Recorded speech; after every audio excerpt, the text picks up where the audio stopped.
ஆசிரியர்களுக்கு வணக்கம். இந்த வீடியோவில் நாம் பார்க்க போவது வரலாறு.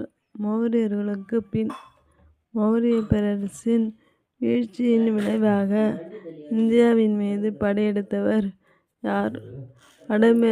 வடமேற்கிலிருந்து சாகர்கள், சித்தியர்கள், பார்த்தியர்கள், இந்த கிரேக்கர்கள் அல்லது பாக்ட்ரிய கிரேக்கர்கள், குஷாணர்கள்.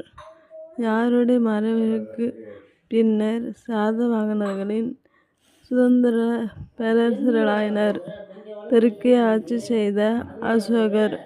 குப்த பேரரசு நிறுவப்படுவதற்கு முன்னே ஆட்சி புரிந்தவர்கள் யார்? சுங்கர்களும் கன்வர்களும். வடக்கு சுங்கர்கள், கன்வர்கள். இந்தியா மௌரியருக்கு பின்.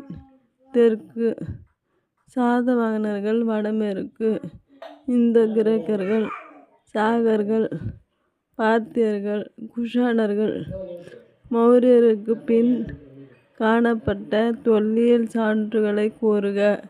கல்வெட்டுக்கள், செப்பு பட்டயங்கள்.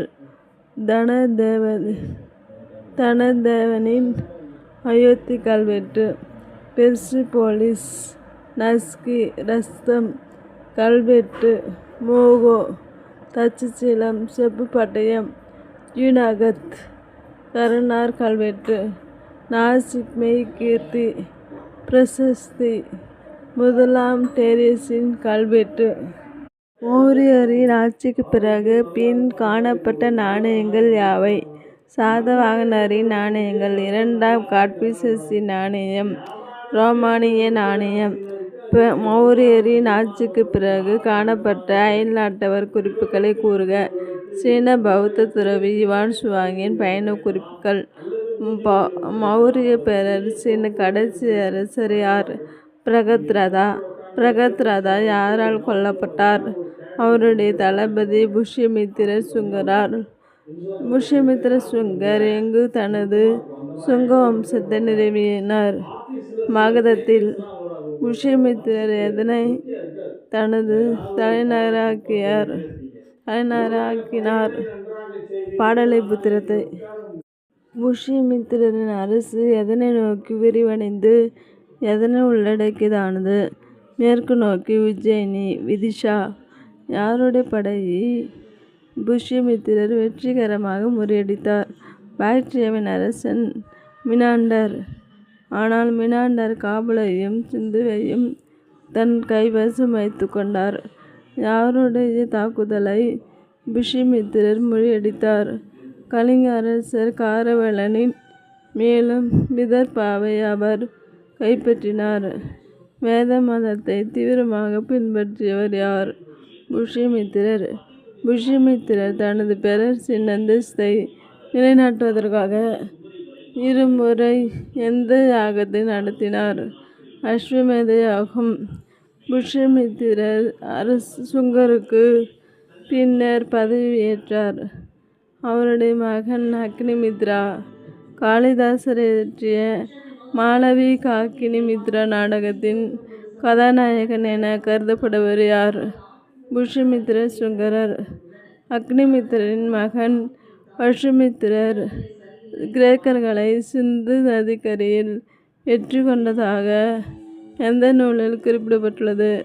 மாளவிகா அக்னிமித்ரா நாடகம். சுங்க வம்சத்தின் பின் வந்த அரசர்கள் வலிமை குன்றியதாக இருப்பதால் எவரின் தொடர் அச்சுறுத்தலை சந்திக்க நேர்ந்தது? இந்தோ பாக்ட்ரியா, இந்தோ பார்த்தியர். சுங்க வம்சத்தினர் எத்தனை ஆண்டு காலம் ஆட்சி புரிந்தனர்? யார்? 100 ஆண்டு காலம். கடைசி சுங்க அரசர் யார்? தேவபூதி யாரால் கொல்லப்பட்டார்? தன்னிடம் அமைச்சரான பணிபுரிந்து வந்த வாசுதேவ கன்வரால். புஷ்யமித்திரர் ஆதரித்த இலக்கண அறிஞர் யார்? சமஸ்கிருத மொழியின் இரண்டாவது இலக்கண அறிஞர் பதஞ்சலி. யாருடைய ஆட்சி காலத்தில் பார்கூத், சாஞ்சி ஆகிய இடங்களில் உள்ள பௌத்த நினைவு சின்னங்கள் சீர் செய்யப்பட்டு புதுப்பிக்கப்பட்டது? புஷ்யமித்திரர். காஞ்சியில் உள்ள மாபெரும் ஸ்தூபியும் அதை சுற்றியுள்ள சுற்றுச்சுவரும் யாருடைய காலத்தவையாகும்? சுங்கர்களின். கண்வ வம்சத்தை நிறுவியவர் யார்? வாசுதேவ கன்வர். கண்வ வம்சம் எத்தனை அரசர்களை மட்டுமே பெற்றிருந்தது? 4. வாசுதேவர், பூமி மித்ரர், நாராயணர், சுதர்மன். கடைசி கண்வ அரசரான சுசர்மன் யாரால் கொல்லப்பட்டார்? ஆந்திராவை சேர்ந்த குறுநில மன்னரான சிமுகா என்பவரால். கலிங்க அரசர் காரவேலன். அந்த அரசர்களின் சமகாலத்தவர் யார்? சுங்க அரசர்களின். காரவேலர் பற்றிய செய்திகளை நாம் எங்கிருந்து பெறுகிறோம்? ஹதிகுப்தா கல்வெட்டிலிருந்து. குஷாணர்கள் வட இந்தியாவின் எத்தனை ஆண்டுகள் ஆட்சி செய்தனர்? 300 ஆண்டுகள். Thank you. Subscribe TNPSC Kaniyan notes.